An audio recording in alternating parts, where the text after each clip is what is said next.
आर्यनने पण मला अल्टिमेटम दिले. म्हणजे मी जर बाबांशी पूर्वीसारखी बोलायला वागायला लागले तरच तो माझ्याशी बोलेल. दरवेळी सोनारांनीच कान टोचले पाहिजेत का? अमृता, आम्ही तुला हेच सांगत होतो, पण आता आर्यनसाठी का होईना तुला त्यांच्याशी बोलावं तर लागेलच ना.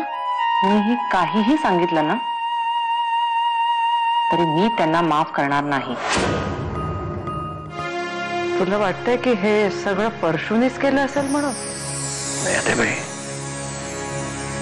मलाही असं वाटतंय हे खोटं ठरावं. कारण जर ते खरं ठरलं तर ते पचवण्याची ताकद माझ्यात नाही. आपण ही चौकशीच थांबवली तर? ही चौकशी कधीही थांबवू शकतो मी, पण तसं नाही करणार मी. मला स्वतःच्याच नजरेत अजून उतरायचं नाही. अरे असं का म्हणतोस? कारण आतेबाई, अमृतावर एकदा अन्याय केलाय मी.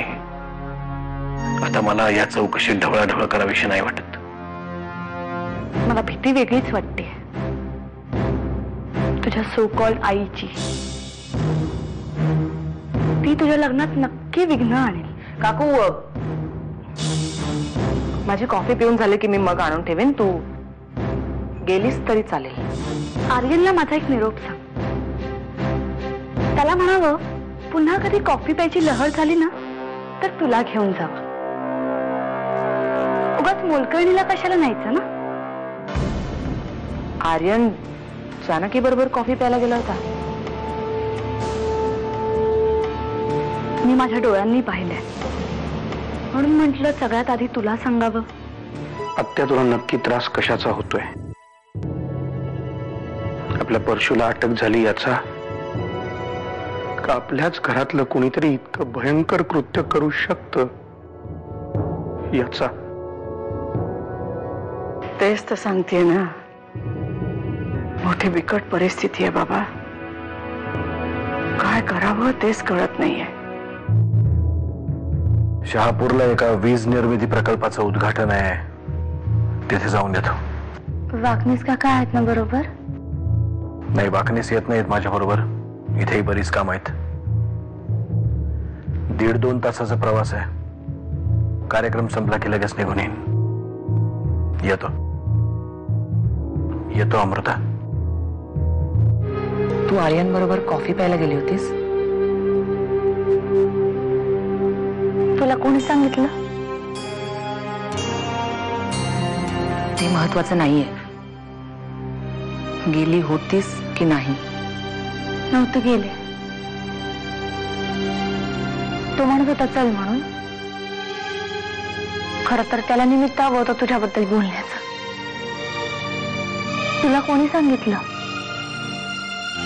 आईल्यातही बोलल्या ना तुला? जानकी, अगं ते महत्वाचं नाहीये. मी काय म्हणते ते लक्षात घे. आणि मला तुझी काळजी वाटते म्हणून बोलतेय मी हे. बरं जानकी, आज ना मला देवळाजवळ येऊन भेट. नाही आर्यन, तुला जे काही बोलायचं असेल, तुला भेटायचं असेल तर तू इकडे ये. मला अमृताबद्दल बोलायचंय तुझ्याशी. जानकी, खूप महत्वाचं काम आहे. आणि आज आपण भेटतोय हे प्लीज अमृताला कळता कामा नये. 11 वाजता देवळाजवळ भेटूया. Okay, bye.